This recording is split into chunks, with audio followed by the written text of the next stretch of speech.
we're going to start factoring trinomials. Now, trinomials will be in the form ax squared plus bx plus c.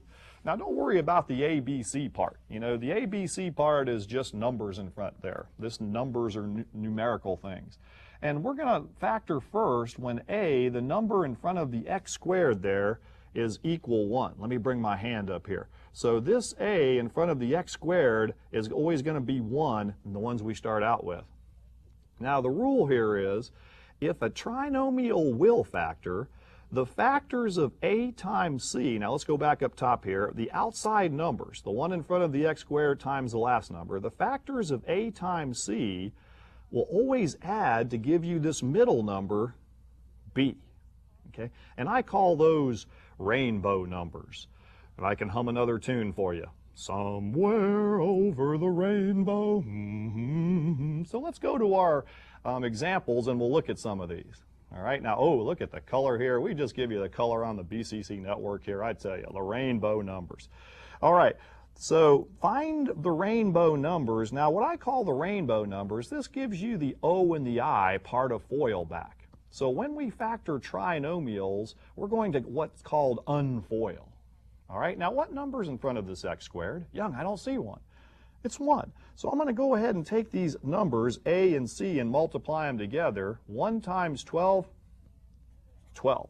All right, then I'm going to list all the factors of 12 over here. Now remember, factors, if you multiply or take products, will give you that number back. So factors of 12, 1 and 12, 2 and 6, and what else? 3 and 4. Now, looking at all these factors of 12, I wonder which of the pairs will somehow give me this middle term. It doesn't take a lot, does it? Ha-ha, 3 and 4 somehow will give me 7 if I put what signs on them. So we want to go ahead and put addition signs. So what I call these are the rainbow numbers. The factors of the outside two multiplied together, these numbers will always add to give you that middle one. All right, so let's think about foiling in reverse. So when we break apart our two parentheses here, the first two terms would have to multiply to give me x squared. What would they be? What times what is x squared? Well, yeah, x times x. And remember, whenever you multiply same bases, add the powers. Now, the nice thing about the ones with the number 1 in front of the a squared here is that when you break apart these numbers and find what gives you the middle, that's the numbers that go right in here. So it would be plus 3 plus 4, or you could put plus 4 plus 3. It doesn't matter which way you write them. And we have just factored our first trinomial. All right? And if you FOIL that back, you'll get what's out here. Now let me show you why I like to call these rainbow numbers. I've got these colorful rainbows. When you do FOIL, x times x gives you x squared.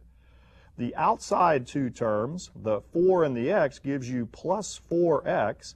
The inside two, the smiley face here, gives you plus 3x, and you see those numbers correlate to here. Thusly named by Young, rainbow numbers. All right, and the 3 times 4 gives you the 12. So when you factor trinomials, you can hum a few bars of. Let's do the next one. If I sing too much, the film guys will, I think they're pointing some guns and stuff back there. I mean, I won't say anything. All right, so anyway, 1 times 10 here, the number in front of the y square, 1 times 10, 10. Let's list all the factors of 10 real quick. It doesn't take long. 1, 10, 2, 5. I wonder which ones are going to give us what we need in the middle here. Yeah, the 2 and the 5. And if I'm going to put signs on these so they add to give me what kind of 7? A minus. The signs on the 2 and 5 would have to be both minuses, wouldn't they? All right. So when I go to factor this, what times what gives me y squared? Y. And then you know these are the rainbow numbers. You can go ahead and put them in either parentheses. You can put minus 2, minus 5, or minus 5, minus 2. And you also know when you check this that when you have a negative times a negative here, that's going to force a positive 10 here.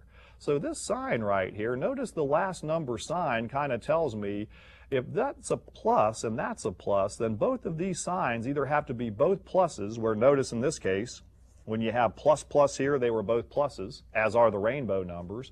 Or if that's a plus and you have a negative middle term, and the only way that can happen is if both of these signs are what? Yeah, negative. And notice when the parenthesis signs are that, the rainbow number signs are that. So isn't that great? They match up. These signs in here match up with your rainbow number signs. Let's continue.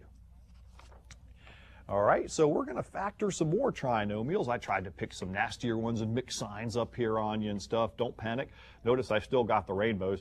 It must be a cloudy day. I separated them a little bit more. All right, so again, the number in front of the x squared is a 1. 1 times 72 is 72. Now, y'all are going, gee, Young, you're busting my chops here now. Well, there's a lot of factors of 72. And a lot of times, once you get to know this method, you won't have to write every single factor of 72 out to get the middle. But if we want to, we can, as we're learning here. So what factors of 72? 1 and 72. I like 1. He's a factor of everything. 2 goes into 72 because it ends in an even number. Anything that's even, 2 goes into 36 times.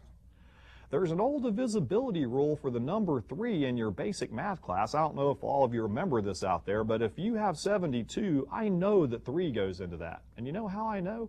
Because if you add up the 2 digits, 7 plus 2, you get 9. 3 goes into 9, therefore 3 goes into that number.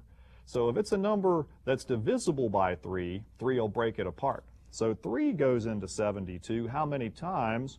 Let's see, 24. And do I need to look anymore? Oh, there's that number in the middle. Yeah. So what signs would I have to put on the 3 and the 24 to get the minus 21? There's only one possible combination, and that's if I put a plus 3 and a minus 24. That way, the factors of the outside 2 numbers will add to give me the middle. See, that's how you find those coveted rainbow numbers. And when you do, you can feel the power surging in your veins. All right, so when we break this apart, what times what gives me x squared? Xx. And then number-wise, we can put plus 3 minus 24 plus 3. It doesn't matter. I'm going to put minus 24 plus 3 just to buck the system. All right, so we can check these again by foiling. So if you foil this, x times x, x squared. The outside 2 terms, plus 3x. The inside 2 terms, minus 24x. And you notice those rainbow numbers, that's where they're going to show up. Somewhere over the rainbow, or under the rainbow, skies are blue once you find them. Multiply the last 2 numbers and you get the minus 72. Fits like a glove. All right. Let's try the next example. A squared plus a minus 42. We'll go ahead and take the 1 times the 42 here. Now, don't worry about the signs right now. I think with that minus sign, some of you might want to put a minus 42 over here, and some of you might have asked me why I didn't put a minus here. But notice the signs will be different on these, so they'll add to give you that middle term, so don't panic there. So I'm just going to put plain old 42. Now, what factors of 42 will give me, but Young, I don't see a number in the middle here. But there is one, isn't there? Plus a means plus what? Plus 1a. All right, which is what we want to make on our test, the a, yeah. So what factors of 42 will give me 1 in the middle? Do you want to write them all out, or do you see them? Let's think about it. Maybe some of you out there are thinking, how about 6 and 7, Young?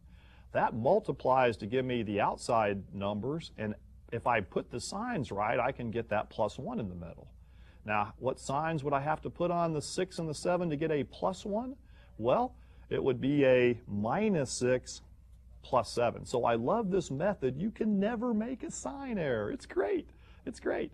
All right, so these are the rainbow numbers. Let's go ahead and break this trinomial apart.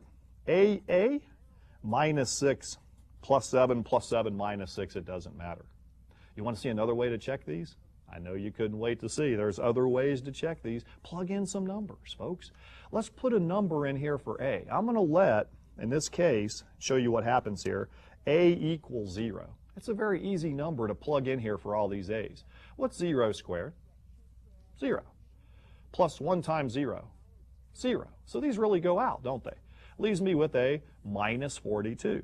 So when a is 0, do y'all see here that I get a minus 42 out of this trinomial? Plug in 0 in.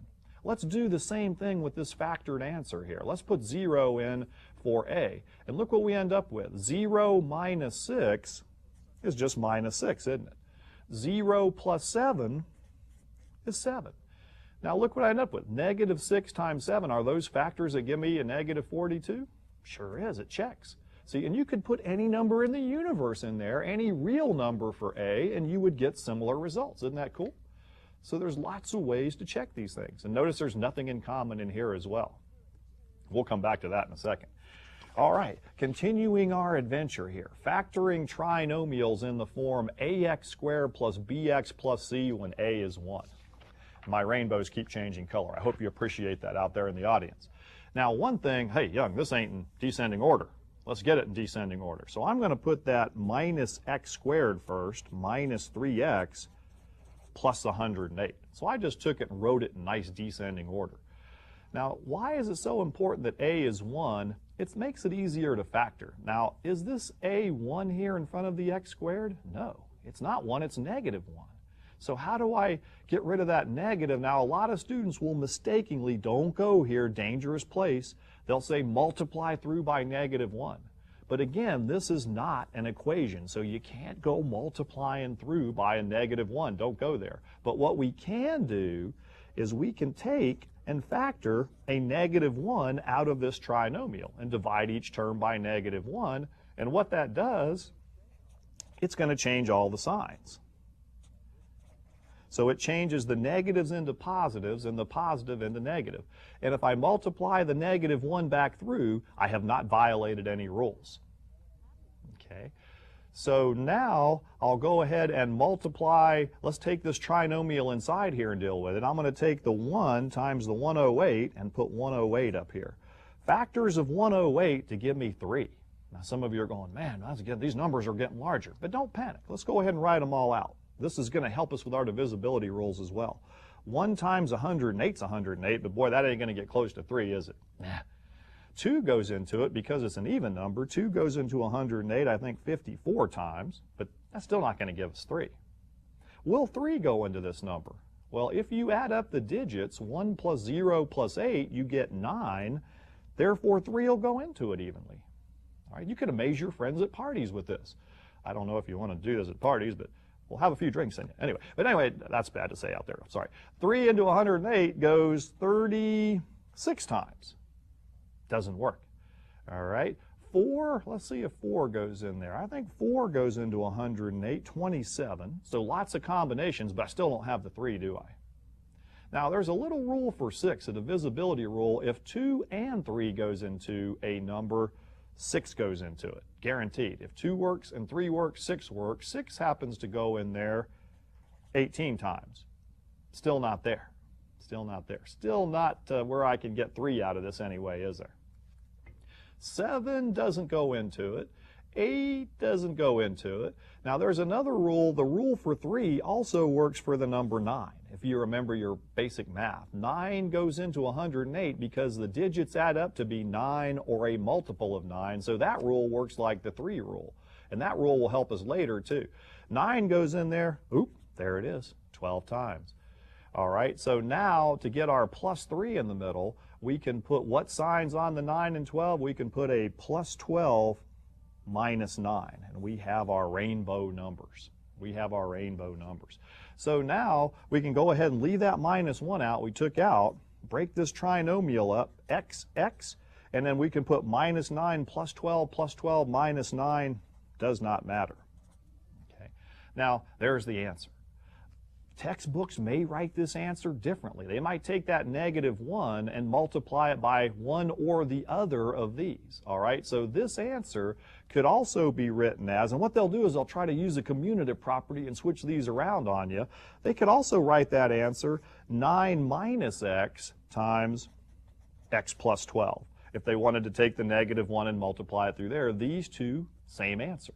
Or they could leave the x minus 9 alone and multiply that by negative 1. Now, I don't see that one done very often, but these 3 answers would all be the same. Which one do we like the best? I like the one where we stay consistent and just keep that negative outside there.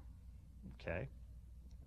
So, finding those rainbow numbers, the outside factors will always give you that middle one. It's like a mystery puzzle somehow. It's kind of neat. All right, let's try this one here. All right, y squared minus 7y minus 16 here. So if I take the outside numbers, 1 times 16, I'll get 16. All right, nicer number. People are going, thank heavens out there, Young, you didn't throw another 108 or something out of 16. That's nice. All right, factors of 16, let's list them. 1 and 16, 2 and 8, 4 and 4. All right, now let's look at this. I don't think there's any more factors of 16. I can't think of any more. I don't think there are any more. All right, can you? I don't see any more. So are there any ways I can get a -7 out of these pairings? I don't think so. So did you know out there not every trinomial factors? This is a trinomial, and I can tell because there are no factors of the outside that give you the middle.